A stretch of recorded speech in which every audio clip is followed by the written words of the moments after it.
दोस्तों, मेरा नाम रोहन है। उम्र 32 साल। पेशे से एक आर्किटेक्ट हूँ और गुड़गांव की ऊंची इमारतों के बीच 12वीं मंजिल के एक फ्लैट में रहता हूँ। मेरा काम नक्शे बनाना, इमारतों को डिज़ाइन करना है, लेकिन अपनी ही जिंदगी का नक्शा कब इतना उलझ गया, पता ही नहीं चला। ये बात आज से करीब 7 साल पुरानी है। मेरी जिंदगी का वो पन्ना जिसे ना मैं फाड़ सकता हूँ और ना ही उस पर गर्व कर सकता हूँ। ये बस है, मेरी जिंदगी का एक हिस्सा। मेरी शादी को 4 साल हो चुके थे।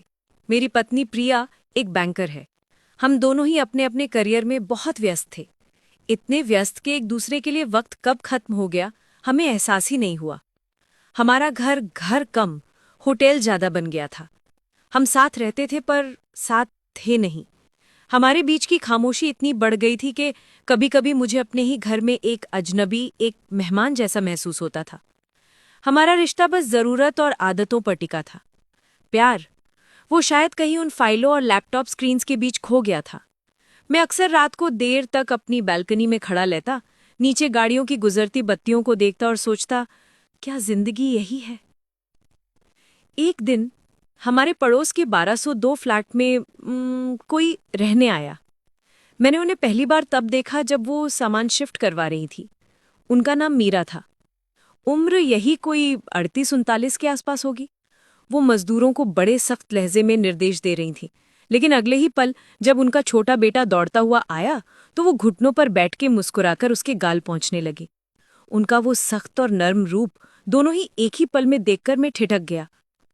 उनके पति, जैसा कि बाद में पता चला, मर्चेंट नेवी में थे। साल के 8-10 महीने वो समंदर पर ही रहते थे। मीरा जी यहाँ अपने 2 बेटों के साथ अकेले ही सब संभालती थी। अब बैल्कनी में खड़ा होना मेरी आदत में शुमार हो गया था। वो अक्सर शाम को अपनी बैल्कनी में पौधों को पानी देने आती, कभी कभी बस गुमसुम रेलिंग पकड़े न जाने कहाँ खोई रहती।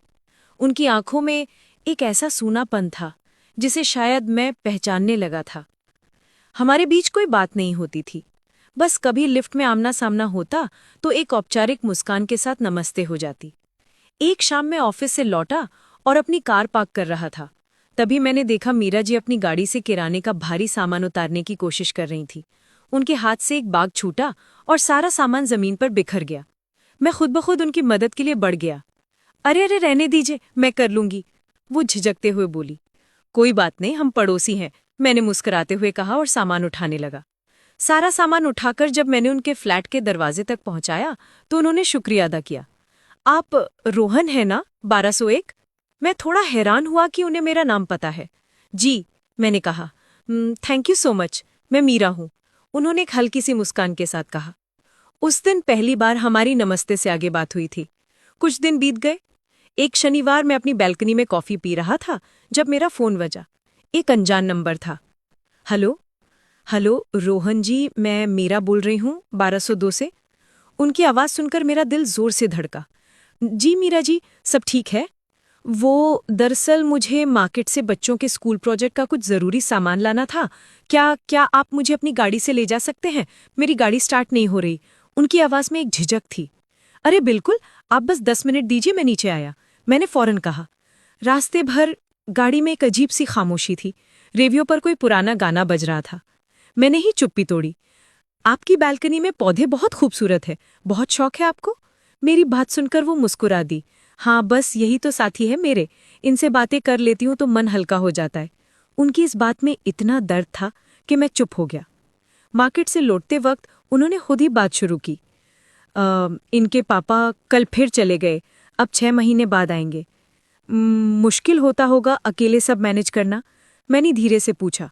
उन्होंने एक गहरी सांस ली और बाहर देखने लगी। अब मुश्किल से ज्यादा अकेलापन महसूस होता है रोहन जी। कभी कभी लगता है मैं शादीशुदा होकर भी अकेली हूँ। उनकी बात तीर की तरह मेरे सीने में लगी। ये तो मेरी भी कहानी थी। अकेलापन सिर्फ अकेले रहने से नहीं आता मीरा जी, कभी कभी भरी महफिल में भी इंसान अकेला होता है। उनकी ये बात सुनकर वो चौंक कर मेरी तरफ देखा। उस एक पल में हमारी आंखों ने एक दूसरे का सारा दर्द पढ़ लिया था। घर पहुंचकर गाड़ी से उतरते वक्त उन्होंने कहा, आज बात करके बहुत अच्छा लगा। अगर आप बुरा ना माने तो क्या क्या हम कभी कभी बस बात कर सकते हैं? मैं भी यही कहने वाला था, मैंने कहा। उस रात हमारे व्हाट्सएप पर पहला मैसेज आया। Thanks for the ride. मैंने जवाब दिया, माय प्लेजर। ये एक शुरुआत थी। पहले गुड मॉर्निंग के मैसेज, फिर बालकनी से एक दूसरे को देखकर हाथ हिलाना। धीरे धीरे हम एक दूसरे की डिजिटल डायरी बन गए। आज प्रिया से फिर बहस हो गई। मैं लिखता, आज बच्चों ने बहुत तंग किया, वो लिखती। हम अपनी जिंदगी की वो छोटी बड़ी बातें शेयर करने लगे जो शायद हम किसी और से नहीं कह सकते थे। एक दिन मैंने हिम्मत करके पूछा, हम क्या है मीरा? उनका जवाब आया, दो अजनबी जो शायद एक दूसरे को सबसे ज्यादा समझते हैं। ये रिश्ता दोस्ती से कहीं ज्यादा गहरा होता जा रहा था। हम दोनों को पता था कि ये गलत है, पर ये हमें जिंदा होने का एहसास दे रहा था। एक शाम मैंने उन्हें मैसेज किया पर कोई जवाब नहीं आया। रात हो गई, जवाब नहीं आया। मुझे बेचैनी होने लगी। प्रिया अपने किसी ऑफिस स्टोर पर शहर से बाहर थी। मुझसे रहा नहीं गया। मैं उनके दरवाजे पर गया और बेल बजाई। कुछ देर बाद दरवाजा खुला। सामने मीरा जी खड़ी थी। उनकी आंखें रो रो कर सूज गई थीं। बाल बिखरे हुए थे। उन्हें उस हालत में देखकर मेरा दिल बैठ गया। मीरा जी, आप ठीक हैं? वो कुछ नहीं बोली, बस मुझे देखती रही। मैंने धीरे से पूछा, मैं अंदर आ सकता हूँ? उन्होंने चुपचाप दरवाजे से हटकर मुझे रास्ता दे दिया। अंदर ड्राइंग रूम में चीजें थोड़ी बिखरी हुई थी। वो सोफे पर जाकर बैठ गई और अपने घुटनों में सिर छिपा लिया। मैं उनके पास गया, जमीन पर बैठ गया। क्या हुआ है मीरा? प्लीज मुझे बताइए। वो सिसकते हुए कहने लगी, आज हमारी एनिवर्सरी थी। उन्होंने कल फोन करके कहा था कि वो सरप्राइज देने आ रहे हैं। मैं सुबह से तैयारी कर रही थी। बच्चों को भी नानी के घर भेज दिया था और अभी फोन आया कि कोई जरूरी काम आ गया है, वो नहीं आ सकते। वो फपक फपक कर रो पड़ी। मेरी कोई कीमत ही नहीं है रोहन। मैं बस एक जरूरत हूँ जब किसी को जरूरत हो। उनकी बात सुनकर मेरा दिल टूट गया। मैंने उनका हाथ अपने हाथ में ले लिया। कीमत वो नहीं होती जो कोई और तय करे मीरा। कीमत वो है जो आप खुद को देती हैं, और मेरी नजरों में आपसे कीमती कोई नहीं है।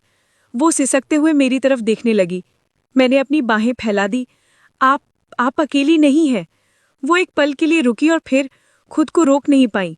वो मेरे सीने से लगकर एक बच्चे की तरह बिखर गई। मैं बस उनकी पीठ सहलाता रहा। उस एक हग में ना कोई वासना थी, ना कोई चाहत। उसमें बस दो टूटे हुए इंसानों का एक दूसरे को दिया हुआ सहारा था। हम कितनी देर यूं ही बैठे रहे मुझे याद नहीं। जब वो शांत हुई तो मुझसे अलग हुई, पर मेरा हाथ नहीं छोड़ा। मुझे ये नहीं करना चाहिए रोहन, उन्होंने नजरें झुकाकर कहा। हम सिर्फ बात कर रहे हैं मीरा, मैंने कहा। उस रात मैंने उनके बिखरे हुए घर को समेटा, उनके लिए कॉफी बनाई।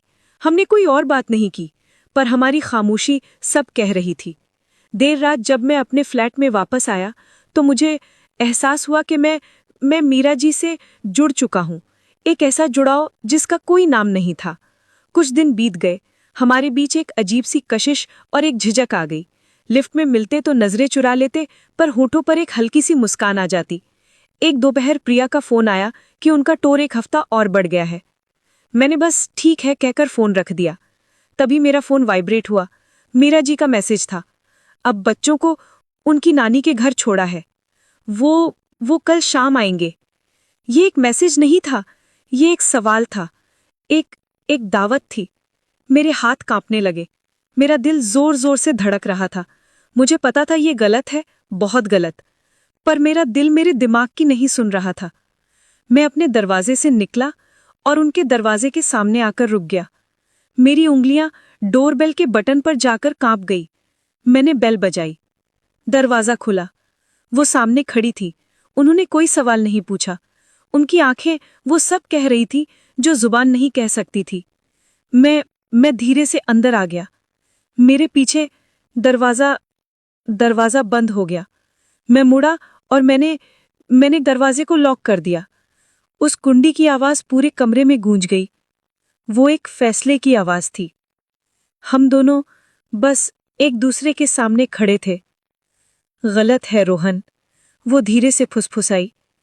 शायद, पर अब यही सच है, मैंने उनकी आंखों में देखते हुए कहा और अपना हाथ उनकी तरफ बढ़ा दिया। उस बंद दरवाजे के पीछे दो अधूरे इंसानों ने एक दूसरे में अपनी पूरी दुनिया ढूंढ ली थी। उस दिन गुड़गांव की उस ऊंची इमारत के दो फ्लैट्स के बीच की दीवार गिर गई थी। आज कई साल बीत गए हैं, मैं उस शहर में नहीं रहता, लेकिन आज भी जब मैं किसी बालकनी में किसी पौधे को देखता हूं तो मुझे मीरा याद आ जाती है। ये कहानी सही या गलत के तराजू पर तौलने के लिए नहीं है। ये बस जिंदगी के उन दरमियान यानी स्पेसेस इन बिटवीन की कहानी है जहां दो अकेले दिल एक दूसरे की धड़कन बन जाते हैं। शुक्रिया।